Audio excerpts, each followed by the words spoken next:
Members of the Ton, certain rumors have been circulating around town and we must discuss them at once. If you love Bridgerton and can't get enough of it, today we're going to spill some news that might break your heart. But it's best if it breaks now rather than later. Today we're going to tell you some devastating news just shared by Regé-Jean on his Instagram and what that means for the future of Bridgerton. But first, let's go over last season. The second part to the Netflix adaptation of the famous Bridgerton books came out in the first quarter of 2022, and it was an immediate hit. It broke worldwide records and held its place as the most streamed English-language season in a week on Netflix for quite a while before Stranger Things dethroned it. This season followed the story of the eldest Bridgerton sibling, Anthony. In a drama-filled 8-episode series, the show took us along on a classic enemies to lovers ride. Jonathan Bailey's Anthony Bridgerton and Simone Ashley's Kate Sharma were absolutely electric on screen, and we're not surprised at all that the bane of my existence lines went as viral as they did. Before the episodes came out, many viewers were afraid the second season wouldn't live up to the first one, like many shows don't. Plus, there's the fact that book adaptations are rarely ever done right, so we had good reason to be scared. But surprisingly, even though some things were different from the books, most changes were loved by the fans and were thought of as good decisions from the directors. One thing that was a huge concern for a lot of people, though, was a certain missing character. Fans all over the world were terribly disappointed that our fave from season 1, our very own Duke of Hastings, Simon Bassett, was nowhere to be seen. Regé-Jean,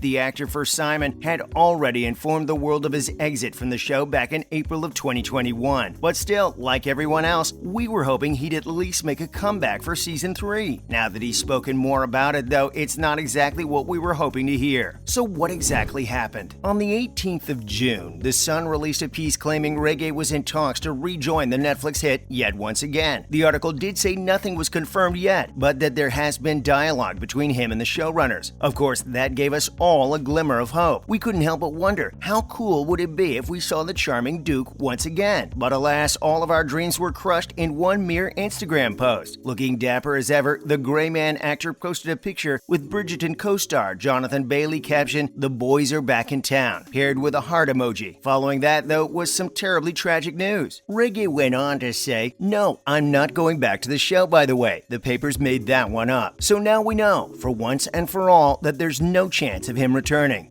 We're gonna miss you, Duke. Guess it's time to finally lay that dream to rest. Wait, what does that mean for his character? Well, if cleverly done, the showrunners could entirely avoid Simon altogether. As we saw in the second season, the lack of the Duke, although felt, wasn't too obvious. The storyline simply didn't revolve around him, and so he wasn't really necessary for the plot to develop. We did hear mentions of him, of course, from Daphne, so it was almost like he was there. We have to say it's pretty commendable on the showrunner's part to at least acknowledge the existence of his character even in his absence.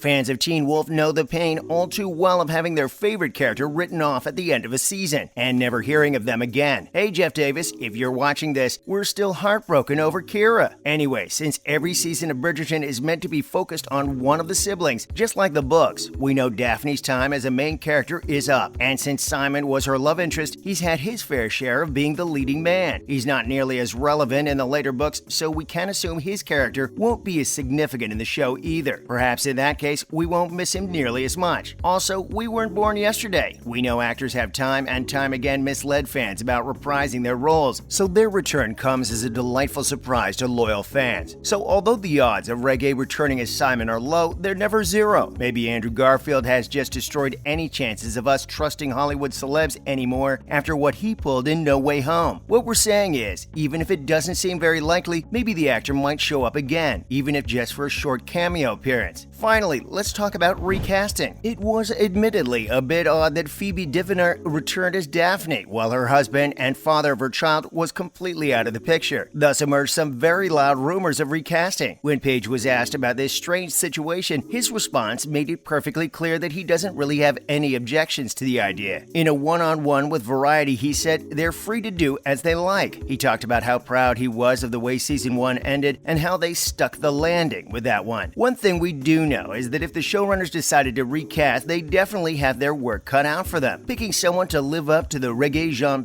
standard is no easy feat, and in the end, viewers may still reminisce about the OG Simon. Even if the new actor is brilliant, it might just be a lose-lose situation. Still, it's definitely something they might consider. After all, if done right, it might not even be that noticeable. Kind of like Reggie energy in Riverdale changing after season 1. Moving on to other news. First, let's talk about who will be the MCs next season. If the order of the books was to be kept parallel to the show, we would see Benedict's storyline next. The first novel begins with Daphne, and then the series goes on alphabetically, starting from Anthony and ending with Hyacinth. But it seems the showrunners have something else in store for us. Nicola Coughlan, who plays Lady Whistledown, and Penelope Featherington, has revealed that she will be amongst the main stars next season, as it will focus on Collins and Penelope's love story. Honestly, we love this idea. There's obviously been something churning up those two for quite some time now, and even though we're suckers for slow burns, it's time something finally happens for the both of them. If the third season was another round of building those two up, the relationship might even feel dragged out or boring, so this is probably for the best. Now, when can we actually expect it? Since the show was so successful, we're confident Netflix wants new Bridgerton content back up on everyone's screens as soon as possible. Screenwriter and producer Shonda Rhimes has already confirmed that the creative team is back to work, which means we don't have to wait too long before we get to see another stellar romance. In March this year, Lady Whistledown herself hinted towards the filming schedule. Coughlan talked about how she expects to start filming this summer, leading us to believe that if all goes well, we could get new episodes as early as next spring or summer. Finally, let's go over what's new in Season 3. Even though we're all incredibly thrilled that beside Paige, the whole family is expected to return, we also can't wait for something new. Anatomy of a Scandal actress Hannah Dodd is all set to take Francesca's role in the third season. Previous actress Ruby Stokes was also remarkable as Francesca, but Van Heusen felt she had lost her charm midway through the second season, eventually leading to the actress's exit. With this recast, there is high speculation Francesca's character will be much more relevant this time around, even if she's not the main star. Another thing of note is that Jess Brownwell will be succeeding Van Heusen as the showrunner for the upcoming seasons. Even though Jess has worked on both seasons 1 and 2, her taking the lead as showrunner might change up some things, and we're definitely curious what that means for the Bridgerton-verse. What we don't know for sure yet is whether Chris will return in some capacity to help the show move forwards. He did, however, get a ton of attention from other shows after season 2, so it wouldn't be a complete shock if he went ahead with those. The good thing is that Bridgerton is already confirmed to return for season 4, and if it continues to be as successful as it is right now, we're pretty sure all 8 of Quinn's books will get their TV adaptations. And that's a wrap for this video. Were you expecting the return of the Duke next season? Let us know in the comments below. Make sure to give this video a thumbs up and subscribe to our channel for more videos like this. See you in the next one.